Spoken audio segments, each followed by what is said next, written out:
नमस्कार मित्रों। आज आपके लिए लोक कथा लेकर उपस्थित हैं। आज की कथा है उजड़ बेटे का जीवट। मित्रों, एक चक्रवर्ती सम्राट के 4 रानियां थीं। चारों रानियों के एक एक बेटा था। सम्राट का जीवन आमोद प्रमोद और सुख ऐश्वर्य से परिपूर्ण था। उसे बड़ी बड़ी उपाधियां मिली हुई थीं। 24 राजा उसके अधीन थे। उसका राज्य बहुत विशाल था। एक पूनम की रात वह रानियों के संग झूला झूल रहा था और हास परिहास कर रहा था कि एकाएक उसके दिमाग में एक विचार कौंधा। उसने चारों राजकुमारों को बुलवाया और बड़े राजकुमार से पूछा, बेटे, तुम युवराज हो, देश के होने वाले सम्राट। भविष्य के बारे में तुम्हारी क्या योजना है? युवराज ने शिष्टता से उत्तर दिया, पिताजी, मैं प्रयास करूंगा कि आपके पद चिन्हों पर चलूं और आपकी तरह महान सम्राट बनूं। सम्राट ने दूसरे राजकुमार से भी वही प्रश्न पूछा, बेटे, तुम्हारी क्या योजना है? पिताजी, मैं राजनीतिज्ञ बनूंगा और युवराज को शासन में सहायता करूंगा। तीसरे राजकुमार से पूछा गया तो उसने कहा, मैं महान सेनापति बनूंगा और राज्य की रक्षा में युवराज की सहायता करूंगा। चौथे राजकुमार की बारी आई तो उसने उनसे भिन्न उत्तर दिया, पिताजी, आप चक्रवर्ती सम्राट हैं, 24 राजा आपके अधीन हैं। मैं आपसे भी श्रेष्ठ बनना चाहता हूँ और अनेक राज्यों को जीतूंगा। 4 अलौकिक स्त्रियों से विवाह करूंगा और नई नगरी बसाऊंगा। सम्राट फट पड़ा, क्या मुझसे श्रेष्ठ बनेगा? धरती का प्राणी होकर अलौकिक स्त्रियों से विवाह करेगा? मुझसे श्रेष्ठ बनेगा? सम्राट आपे से बाहर हो गया। उसने चिल्लाकर आदेश दिया, इसे नगर के बाहर वन में फेंक दो, जाओ। छोटे राजकुमार की मां ने पति को शांत करने की कोशिश की, पर बूढ़े सम्राट ने उसकी एक न सुनी। सो वह भीतर से भात की पोटली लेकर आई और आंखों में आंसू लिए हुए बेटे को विदा किया। छोटा राजकुमार राजधानी को छोड़कर चल पड़ा। चलते चलते वह एक जंगल में पहुंचा। वहां शेरों की दहाड़, हाथियों के चिघाड़ और सुअरों की घुरघुराहट के अलावा और कोई आवाज नहीं थी। वह एक पेड़ पर चढ़कर बैठ गया और वहीं रात काटी। सुबह नीचे उतरकर उसने तालाब में स्नान किया और कुल देवता नंदी से अपनी सुरक्षा के लिए प्रार्थना की। प्रार्थना के बाद वह जंगल में घूम रहा था कि उसकी एक काले सांप पर नजर पड़ी। सांप एक मेढक के बिल्कुल पास पहुंच गया और उसे निगलने ही जा रहा था कि राजकुमार ने उसे छड़ी से भगा दिया। मेढक के प्राण बच गए। उसे आश्चर्य हुआ जब मेढक ने उसका आभार मानते हुए कहा, कभी आवश्यकता पड़े तो मुझे याद करना, और पानी में कूदकर गायब हो गया। फिर राजकुमार ने माँ की दी पोटली में से थोड़ा भात खाया। उसके पश्चात सूरज डूबने तक वह जंगल में इधर उधर डोलता रहा। अंधेरा घिरने पर उसने दूर एक दिया जलते देखा। वह उस तरफ खींचा चला गया जैसे मधुमक्खी फूल की तरफ खींची चली जाती है। थोड़ी देर बाद उसने खुद को एक झोपड़ी के सामने पाया। वह जोर से बोला, कोई है? शीघ्र ही एक बुढ़िया बाहर आई और उसे भीतर ले गई। बोली, तुम थके हुए लगते हो, हाथ मुंह धो और विश्राम करो। बुढ़िया ने उससे पूछा कि वह वन में क्या कर रहा है। राजकुमार ने उसे सारी बात बताई और पूछा कि वह वन में अकेली क्यों रहती है। बुढ़िया ने कहा, मेरा नाम हंसिया दादी है। मेरी कहानी बहुत लंबी है। अभी तुम विश्राम करो, फिर कभी बताऊंगी। पर उत्सुक राजकुमार ने उसी समय उसकी आपबीती जानने की इच्छा प्रकट की। सो बुढ़िया उसे आपबीती सुनाने लगी। मैं एक महान ऋषि की बेटी हूँ। हो सकता है मैं ऐसी लगती न हूँ, पर मेरे पिता कठोर तप के लिए विख्यात थे। पर एक दिन वह वासना में अंधे हो गए और मेरी माँ के पीछे पड़ गए। माँ नहीं चाहती थी कि उसके पति वासना के आगे घुटने टेक दें और उनके जीवन भर की तपस्या पर पानी फिर जाए। माँ ने उन्हें बहुत समझाया, पर पिताजी जैसे वासना में पागल हो गए थे। उन्होंने उससे बलात् सहवास किया और अपनी वासना को तृप्त किया। उस संयम भंग के फलस्वरूप मेरा जन्म हुआ। पाप जैसी कुरूप। मेरे जन्म के कुछ समय पश्चात पिताजी वन में फल लेने गए, उसी वन में जिसमें से होकर तुम अभी आए हो। वहाँ एक बाघ ने उनके चिथड़े चिथड़े कर दिए। कुछ दिन उपरांत मेरी माँ का भी देहांत हो गया। मैं अनाथ हो गई। मैं जानती थी कि मैं बहुत कुरूप हूँ, इसलिए मैं वन में ही रही, कभी बस्ती में नहीं गई।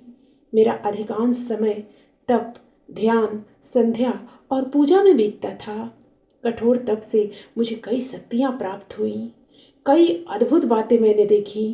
कहने को और भी बहुत कुछ है, पर अभी रहने दो। रात बहुत हो गई है, जाओ सो जाओ। राजकुमार उसके साथ रहने लगा। वह उसकी गायें चराने ले जाता था। बुढ़िया ने उस पर केवल एक रोक लगाई थी, गायों को लेकर कभी उत्तर दिशा में मत जाना। राजकुमार ने कहा, ठीक है, नहीं जाऊंगा। पर एक दिन वह अपने कुतूहल को रोक न सका। ऐसा उत्तर में क्या है जो उसे नहीं देखना चाहिए। वह गायों के झुंड को लेकर उत्तर की ओर चल पड़ा। उधर अनूठा दृश्य था। स्टफिक की सीढ़ियां और सोने की ईंटों से बना सुंदर स्नान कुंड देखकर वह चकित रह गया। कुंड में हरी, लाल, गुलाबी, नीली और पीली मछलियां किल्लोल कर रही थीं। कुंड के पास एक जामुन का पेड़ था। वह जामुन की छाया में बैठा ही था कि सहसा 4 अलौकिक स्त्रियां वहां प्रकट हुईं, मानो आकाश से उतरी हों। राजकुमार जामुन की ओट से उन्हें देखने लगा। पीतांबर कौशे साड़ियां उतारकर वे कुंड में कूद पड़ी और जल क्रीड़ाएं करने लगीं। जाने किस अंतः प्रेरणा से राजकुमार ने एक साड़ी उठाई और भाग खड़ा हुआ। वह साड़ी इंद्र की बेटी की थी। उसने राजकुमार को उसकी साड़ी उठाकर भागते देख लिया। वह तेजी से पानी के बाहर निकली और उसके पीछे से भागी।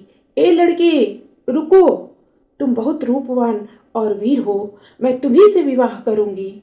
रुको और मुड़कर मुझे देखो। राजकुमार को अपने कानों पर भरोसा नहीं हुआ। वह रुक गया। इंद्र की बेटी ने तुरंत उसके हाथ से साड़ी छीनी, उसे पत्थर में बदला और ओझल हो गई। राजकुमार सांझ को घर नहीं लौटा तो बुढ़िया को चिंता हुई। सो छड़ी और दिया लेकर वह उसे खोजने निकली। दक्षिण, पूर्व और पश्चिम दिशा में उसे उसका कोई चिन्ह नहीं मिला। वह समझ गई कि वह निश्चित ही उत्तर की ओर गया होगा। वह उत्तर में गई तो राजकुमार उसे चट्टान के रूप में धरती पर पड़ा मिला। बुढ़िया ने उस पर छड़ी से वार किया। पाषाण में प्राणों का संचार हुआ और राजकुमार उठ खड़ा हुआ। फिर कोई विपत्ति न आ जाए, अतः वे तेजी से घर की ओर चल पड़े। रास्ते में बुढ़िया ने उसे डांटा, मैंने तुमसे कहा नहीं था कि उत्तर में कभी मत जाना। हाँ दादी, तुमने कहा था, परंतु मुझे लगा कि यही वह स्थान है जहाँ मेरा मनोरथ पूर्ण होगा, इसलिए मुझसे रहा नहीं गया। सच तो यह है कि मैं उधर फिर जाना चाहता हूँ। अच्छी बात है, जाना चाहते हो तो जाना, पर कुछ बातों का ध्यान रखना। अपने साथ गायों को मत ले जाना और उन अलौकिक छोकरियों के रूप और मीठी बातों के भुलावे में मत आना। अगली बार साड़ी उठाओ तो भागकर सीधे घर आ जाना, शेष मैं संभाल लूंगी। अगले दिन सवेरे राजकुमार ने फटाफट पेट में कुछ डाला और घर से निकल गया। वह सीधे सुंदर कुंड के पास गया और जामुन के पेड़ के पीछे छुप कर बैठ गया। आज भी चारों अलौकिक स्त्रियां आईं और उसकी विस्फारित आंखों के सामने अपनी साड़ियां उतारने लगीं। वह चित्र लिखित सा उन्हें सर से पांव तक निहारता रहा। गोरा रंग, सांचे में ढली सुघड़ काया, कजरारी आंखें, चंद्रमा के समान मुखमंडल, नितंब तक लहराते काले बालों का निर्झर, पके खरबूजे के सदृश गोल स्तन। आह, कैसा सम्मोहक कुंवारा यौवन! साड़ियाँ और मोतियों के आभूषण धरती पर रखकर वे पानी में कूद गईं। राजकुमार लपक कर छुपे हुए स्थान से बाहर आया और पलक झपकते कल वाली साड़ी उठाकर तेजी से भागा। इंद्र की बेटी विद्युत गति से पानी से निकलकर उसके पीछे भागी। उसने बहुत पुकारा, रोई, पर राजकुमार उसके झांसे में नहीं आया। वह सीधे झोपड़ी में गया और साड़ी हंसिया दादी को संभला दी। बुढ़िया ने अविलंब राजकुमार को बच्चा बनाया और पालने में सुला दिया। पालने में सुलाते हुए वह लोरी गाने लगी। माया की शक्ति से बुढ़िया ने साड़ी को बच्चे की जंघा में छुपा दिया। कुछ ही पलों में इंद्र की बेटी भी वहां आ गई। उसने बुढ़िया से हाँफते हुए पूछा, आपने किसी को इधर से जाते हुए देखा? एक युवक? युवक? नहीं, मैंने तो किसी को नहीं देखा। मैं बहुत समय से यहीं बैठी हूँ। हो सकता है वह यहाँ छुप गया हो। चाहो तो ढूंढ लो, पर पहले अपनी लज्जा तो ढक लो। निर्वस्त्र घूमना अच्छी बात नहीं है। लो, यह सूती कपड़ा लपेट लो। थोड़ी देर उसे और तंग करने के बाद बुढ़िया ने कहा, मुझे पता है तुम्हारी साड़ी कहाँ है। यदि तुम उस युवक से विवाह करने को तैयार हो तो तुम्हें साड़ी वापस मिल सकती है। इंद्र की बेटी राजी हो गई। बुढ़िया ने बच्चे को वापस युवक बनाया और हाथों हाथ झोपड़ी में उनका ब्याह रचा दिया। पुरोहित का कार्य बुढ़िया ने स्वयं किया। कुछ दिन बाद उन्होंने हंसिया दादी से विदा ली। राजकुमार को अभी 3 विवाह और जो करने थे। राजकुमार और उसकी अलौकिक संगिनी एक दूसरे से बातें करते हुए चलते रहे। उनकी बातें समाप्त होने पर ही नहीं आती थी। चलते चलते वे एक नगर में पहुंचे। नगरवासी आंखें मल मल कर उनका सौंदर्य निहारने लगे। वे उन्हें कृष्ण और रुक्मिणी के समान सुंदर लगे, मानो जगत के समूचे सौंदर्य ने उनकी देह में शरण ली हो। एक गली में कोई छोरा मिश्री की डली खा रहा था। उन्हें देखकर वह ऐसा सम्मोहित हुआ कि वह अपनी उंगलियां चबा गया। एक लकड़हारा का वार चूक गया और कुल्हाड़ी से अपना पांव काट बैठा। इन परदेशियों को देखकर नगरवासी अपनी सुध बुध खो बैठे। राजकुमार ने एक छोटा घर भाड़े पर लिया और इंद्र की बेटी के साथ रहने लगा। वहां के राजा ने उसे अपनी सेवा में रख लिया। एक दिन जब राजकुमार और इंद्र की बेटी धीरे धीरे झूला झूल रहे थे, तभी राजा के 2 सेवक राजकुमार को उसका मासिक वेतन देने आए।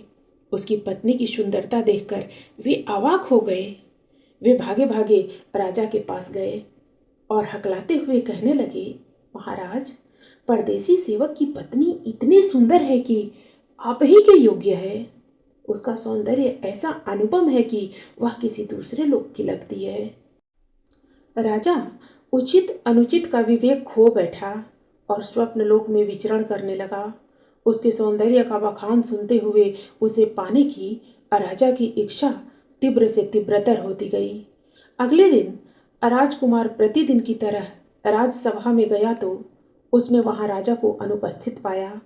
पूछने पर पता चला कि राजा के पेट में भयंकर पीड़ा है। वह तुरंत राजा के कक्ष में गया और उसका अभिवादन किया। महाराज की जय हो। राजा ने दुर्बल स्वर में कहा, तुम्हें देखकर मुझे प्रसन्नता हुई। लगता है जैसे मेरा बिछुड़ा हुआ भाई मिल गया हो। मेरे पेट में घाव है। वैद्य कहते हैं इसकी एक ही औषधि है, कोरकोत सांप का विष। मेरे लिए यह विष कौन ला सकता है? राजकुमार वृद्ध राजा की चाल समझ नहीं पाया। राजकुमार ने उसे वचन दिया कि यदि इससे महाराज के प्राण बचते हैं तो वह उनके लिए कोतका का विष लाएगा। वह यह सोचते हुए घर पहुंचा कि भयंकरतम सांप कोतका का विष उसे कहाँ मिलेगा। सोच में डूबा राजकुमार खाना पीना तक भूल गया। उसकी ऐसी दशा देखकर इंद्र की बेटी ने पूछा कि वह किन विचारों में खोया है। राजकुमार ने उसे राजा के रोग और उसके उपचार के बारे में बताया। इंद्र की बेटी ने तुरंत उसकी समस्या हल कर दी। उत्तर में जम्बू शिखर से थोड़ा आगे शेषाद्रि पर्वत श्रृंखला है। उन पहाड़ियों में तामला के पेड़ के नीचे तुम्हें सांपों का टीला मिलेगा। मैं पत्र लिख देती हूँ, वह पत्र तुम बाबी में डाल देना और प्रतीक्षा करना।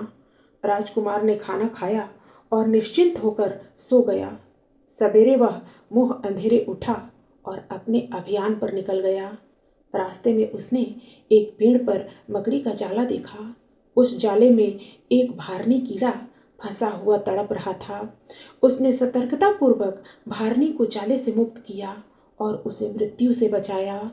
वहां से वह शेषाद्री पहाड़ियों से सांप के टीले पर गया और पत्नी का पत्र बाबी में डाल दिया। शीघ्र ही उसे भीतर कोलाहल सुन पड़ा। बाबी में से कई सांप बाहर आए और उसे भीतर ले गए।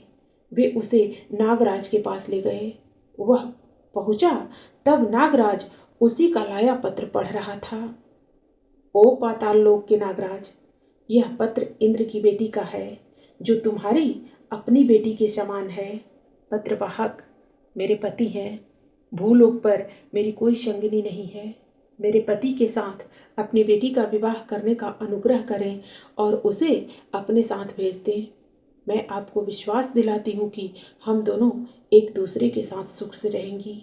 साथ ही मेरे पति की एक और मांग पूरी करें। वह मांग वे स्वयं आपको बताएंगे। नागराज को राजकुमार देखने भालने में अच्छा लगा। उसने उसी दिन अपनी बेटी उसे ब्याह दी। अगले दिन उसने बेटी और जमाता को विदा कर दिया। नागराज के विश्वसनीय अनुचर उन्हें जम्बूद्वीप तक पहुंचा गए। कोरकोतका के विष की शीशी नागराज ने राजकुमार को विदाई के समय दे दी थी। वे घर पहुंचे तो बचपन की सहेलियां एक दूसरे के गले मिली। अगले दिन राजकुमार भयंकर विष की शीशी राजा के पास ले गया। राजा ने सेवकों से अहाते में सावधानी से शीशी खोलने को कहा। शीशी का ढक्कन थोड़ा सा खुलते ही अहाते में खड़ी इमली का पेड़ सुलग उठा। देखते देखते पेड़ ने आग पकड़ ली और जलकर भस्म हो गया। राजा ने विष को धरती में गहरा करवा दिया। राजा की पहली चालाकी सफल नहीं हुई। राजकुमार का बाल भी बांका नहीं हुआ और वह भयंकर विष ले आया। युवा परदेसी से राजा थोड़ा भयभीत रहने लगा। एक महीने बाद छुट्टी के दिन राजा के चाकर परदेसी राजकुमार को वेतन देने के लिए उसके घर आए। इस बार उन्होंने परदेसी के संग एक कीट और दो सुंदर स्त्रियों को देखा। वे उल्टे पांव राजमहल गए और राजा से उनकी सुंदरता का बहुत मोहक वर्णन किया। परदेसी की अपूर्व सुंदर पत्नियों को पाने की राजा की कामना इतनी तीव्र थी कि उसे इहलोक और परलोक का कोई ध्यान नहीं रहा। उसने फिर राजकुमार को बुलवाया और कहा कि उसके शर में भयंकर पीड़ा है। घड़ियाल के पित्त से ही उसका उपचार संभव है। उस जैसा सूरमा ही उसके लिए घड़ियाल का पित्त ला सकता है। राजकुमार सोच में डूबा हुआ घर पहुंचा। दोनों पत्नियों ने उससे एक स्वर में पूछा, प्राणनाथ, क्या बात है? आपका मुंह क्यों उतरा हुआ है? उसने उन्हें बताया कि राजा उससे क्या चाहता है। घड़ियाल का पित्त उसे कहाँ मिलेगा। उसकी पत्नियों को यह बहुत साधारण बात लगी। दोनों तुरंत पत्र लिखने बैठ गईं और कहा कि वह इन्हें समुद्र में फेंक दे। राजकुमार निश्चिंत हो गया।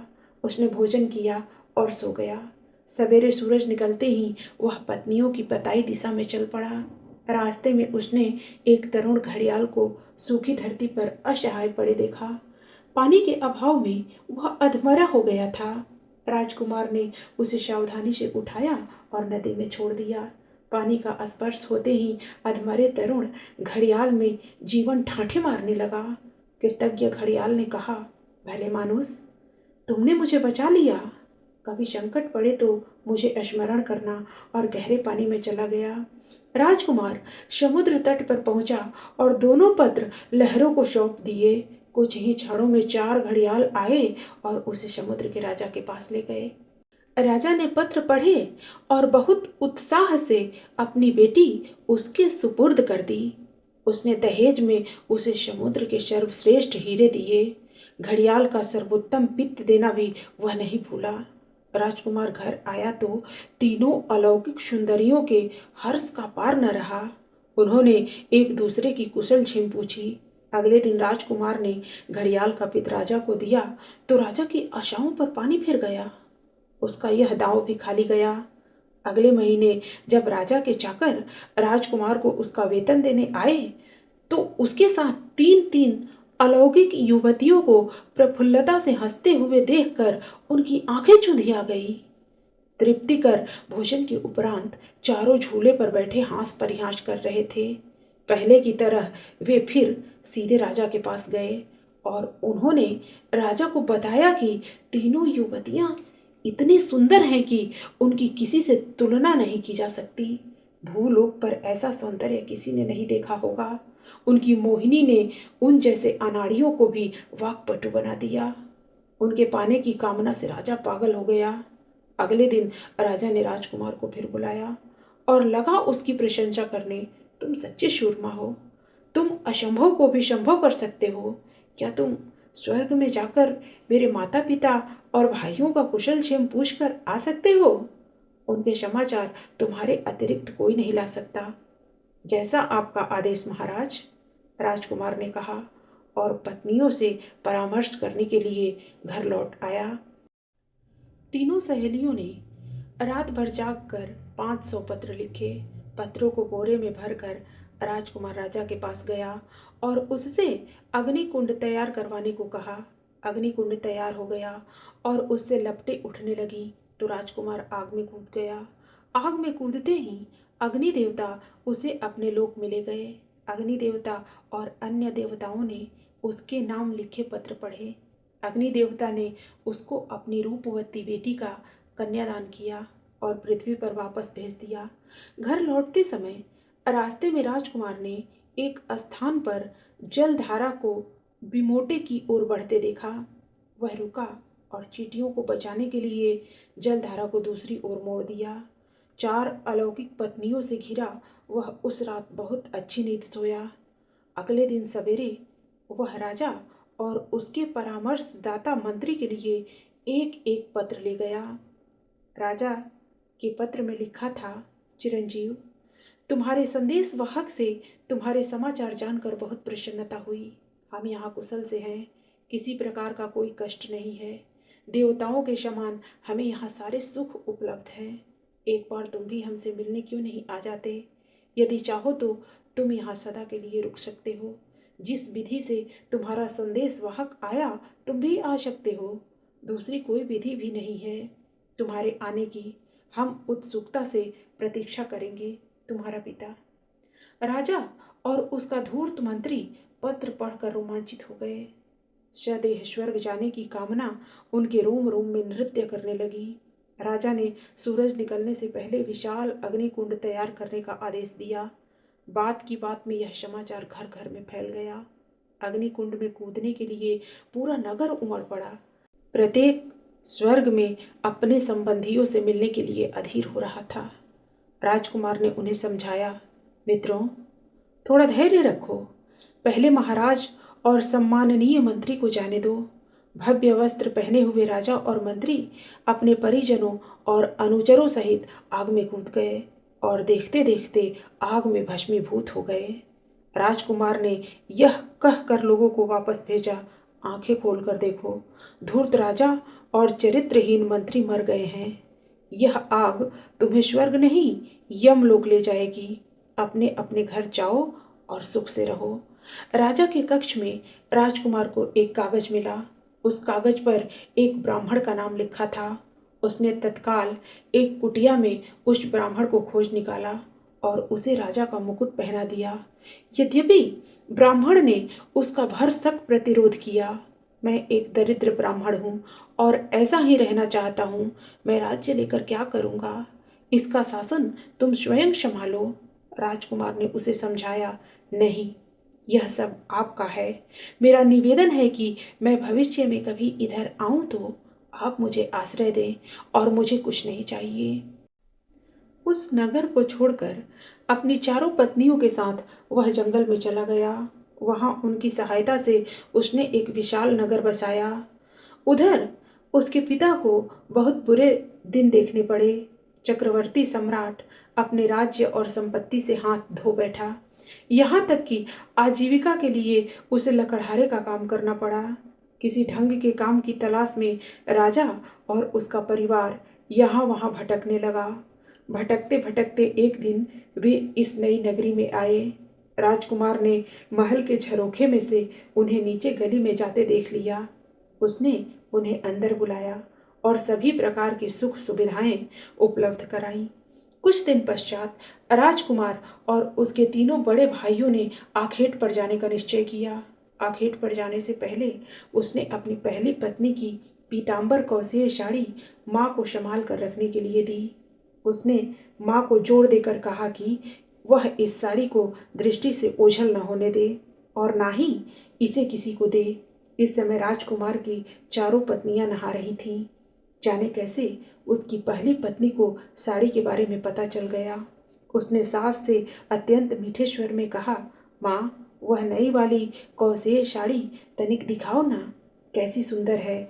आपकी आज्ञा हो तो एक दिन मैं पहन लूँ।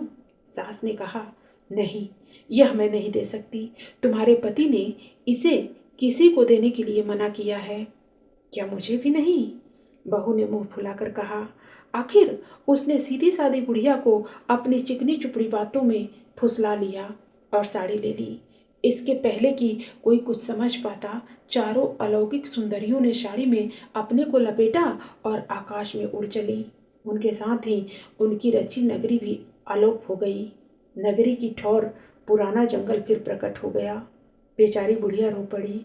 उधर जंगल में शिकार को गए राजकुमार और उसके भाइयों को अचानक ऐसा लगा कि वे किसी अज्ञात प्राचीर से घिर गए हों, या मानो जंगल सहसा और घना हो गया हो। भाइयों ने उससे पूछा, यह क्या हुआ? राजकुमार ने कहा, यह सब माँ का किया धरा है। तलवारों से झाड़ियाँ और लताएं काट कर रास्ता बनाते हुए वे जैसे तैसे उस स्थान पर पहुँचे जहाँ उनकी निराश माँ बैठी आंसू बहा रही थी। राजकुमार सबको उस राज्य में ले गया जहाँ अब ब्राह्मण का शासन था। उनकी सेवा का अवसर पाकर ब्राह्मण बहुत प्रसन्न हुआ। घर वालों को वहाँ छोड़कर राजकुमार अपनी चंचल पत्नियों की खोज में निकल पड़ा। देवलोक में कुछ दिन बाद ही राजकुमार की पत्नियों को उसकी याद सताने लगी। उन्हें उसकी छेड़छाड़ और क्रीड़ाएं याद आती। उससे मिलने के लिए वे छटपटाने लगीं। वे वापस धरती पर आईं। उन्होंने राजकुमार को यहाँ वहाँ निरुद्देश्य भटकते देखा और राजकुमार को उनके साथ चलने का अनुरोध किया। इंद्र की बेटी ने कहा, चलकर मेरे पिता से मिलो। उनकी अनुमति से तुम हम चारों को पुनः प्राप्त कर सकते हो। मेरा अपहरण करते समय तुमने उनकी अनुमति नहीं ली थी। ठीक है, मैं चलूँगा और तुम्हारे पिता से अनुमति लूँगा। उन्होंने राजकुमार को मछली में बदला और उसे पानी के बर्तन में रखकर अपने साथ देवलोक ले गईं। देवलोक में पहुंचकर उन्होंने उसे वापस उसके मूल रूप में रूपांतरित किया और ओझल हो गईं। ओ भले स्त्रियां, राजकुमार बुदबुदाया और पूछता ताछता इंद्र की राजधानी पहुंचा। पृथ्वी के वासी को वहां देखकर सब चकित रह गए। शीघ्र ही वह इंद्र के पास पहुंच गया। उसका वृतांत सुनकर इंद्र मुस्कुराया, कहने लगा, यदि तुम इन कन्याओं को चाहते हो तो तुम्हें स्वयं को इनके योग्य सिद्ध करना होगा। जो मैं कहूँ वे 4 कार्य तुम्हें करके दिखाने होंगे। यदि तुम उनमें सफल हो गए तो चारों पुनः तुम्हारी हो जाएंगी।